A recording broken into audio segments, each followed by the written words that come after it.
Hey everyone, welcome to Soul Connect. My name is Carly, and if you're new here, this is my channel where we connect into the journey of spiritual awakening, share tools on how to cultivate a deep-rooted relationship with the divine, and chat about all things life and love. Today I want to talk a little bit about inner child healing. This is something that had come up in a previous video, which I said that I was going to elaborate on in a separate video. So here we are. I want you to know that this journey is really all about awakening. And when we're catapulted on an awakening journey, often what happens is we enter into a dark night of the soul, a period in time when nothing really seems to make sense anymore, and everything that you once knew no longer seems in alignment. The people that you maybe once felt close to begin to fall away, and the things that you used to do no longer seem important or worthwhile. It can be very confusing and bring up a lot of pain, a lot of grief, a lot of anxiety, and sometimes panic. It can sort of feel a little bit like you're going crazy. But I want you to know that this period in time is like a breaking away of everything that you once knew so that you can step into your power. The universe will always create situations that bring us back to the divine, because that is what this journey is really all about, is coming home to the divine. And if you're not paying attention and you're stuck in mind and ego, the universe is going to create more and more chaos and more turmoil and more triggers in your life until you are finally at a place where you are ready to surrender. And that is more or less what a dark night of the soul is things have become so bad or chaotic, or something has happened. It may not even be that things are bad or chaotic, but something has happened that has shaken you, where you can no longer live the way that you used to. So often when we are catapulted upon this journey, whether it's by a divine counterpart or some other event or loss, or like I said, even if it has seemingly come out of nowhere, you start like searching for answers and ways to help yourself. And I think that inner child healing is very prevalent in the spiritual community, and that it is something that may be helpful in helping you to have compassion and love for yourself, and a younger past version of you. But I think that it's also really important to be aware of the things that are pulling you back into the past, or back into stories that you may hold.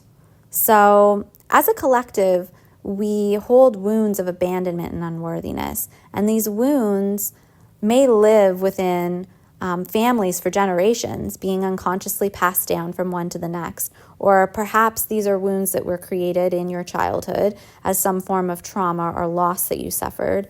And, trauma can be almost anything, something as big as witnessing war or experiencing abuse, to something as small as just feeling unwanted or unheard and being left as a child with your big feelings to deal with them all alone.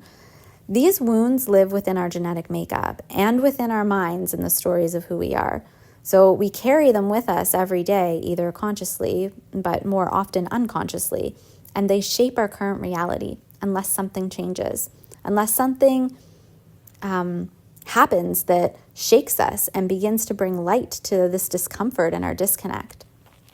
So many, like I said, find inner child work or inner child healing, and they begin to become aware of that little boy or girl that lives inside of them. And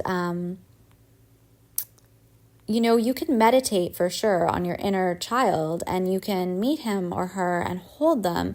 But like I said before, I really caution you to become aware of anything that is pulling you back into the past. It's really easy to fall into patterns of blame and victimhood without realizing that we've done so. And these things cannot coexist with sovereignty and true connection. And sovereignty and true connection is what this journey is all about.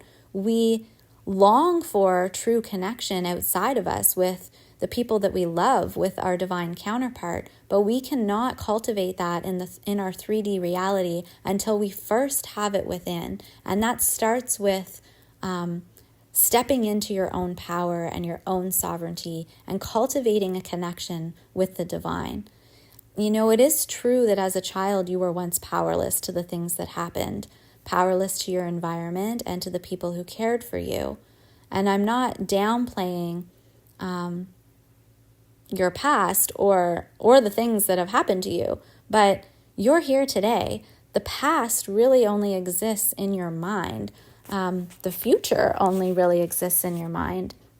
We don't actually have anything but this very present moment.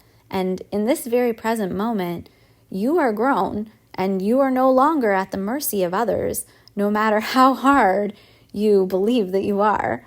You hold the key to this journey, no one else. A lot of New Age spirituality can unknowingly create a veil and keep us held in mind and ego, in these stories and in victimhood. Does inner child work or inner child healing do this? Well, if you're constantly revisiting the past, yes, it does. You don't need to revisit the past because the wound from the past exists here today and in your current situation. It's why you're experiencing what you are. Your healing happens in the present moment, when you begin to take responsibility for your own life, when you begin to realize that you hold the power, when you begin to balance your energy and alchemize these wounds in the here and the now, when you begin to cultivate a connection with the divine. These triggers are here not to cause you pain and suffering, but so that you can move out of the stories and release what no longer serves you, so that you can stop recreating the same things over and over and over, so that you can step into sovereignty. Ask yourself when you're triggered what these oscillations bring up for you. Yes, it may be the little girl or boy, a past trauma that you're holding on to, but no amount of revisiting the past will change anything. You make peace with it in the here, in the now, in the present moment. You must surrender and release the resentments of the past by taking responsibility for the state of your current life, for the state of your inner being. Your current reality is a reflection of what's happening inside. And what is happening inside has nothing to do with anyone or anything other than you and your lack of connection to source. Accepting reality and balancing in the present moment can be really difficult because many of us have lived our entire lives in a state of fight or flight, unknowingly. Your nervous system is wired to react to your environment to keep you safe. It's not wired to peacefully allow your feelings to arise and then release. The thing is that your nervous system responses are helpful, of course, when there is a real threat, real danger in the present moment, but your body reacts the same to true danger as it does a perceived one. And the perceived ones are only in your mind. It's that story that you're holding, that fear. Your body can't tell the difference between what is real and what is mind. This is where meditation and mindful movement practices like yoga come in handy. They help us to begin to drop back into the present moment and ground into your body so that you can learn to pause in real life and begin to notice. Begin to become the observer of your thoughts and feelings. Begin to balance and alchemize. This journey is about releasing the stories of the mind and ego, releasing the attachments, releasing the obsessions and dropping back into the here and now. It is about acceptance and surrender. It feels lonely because you believe that you are alone. You believe that you are alone because you are disconnected from the divine, from our ancient Mother Earth, from the Father, Son, and the star nations, from the stone and plant people.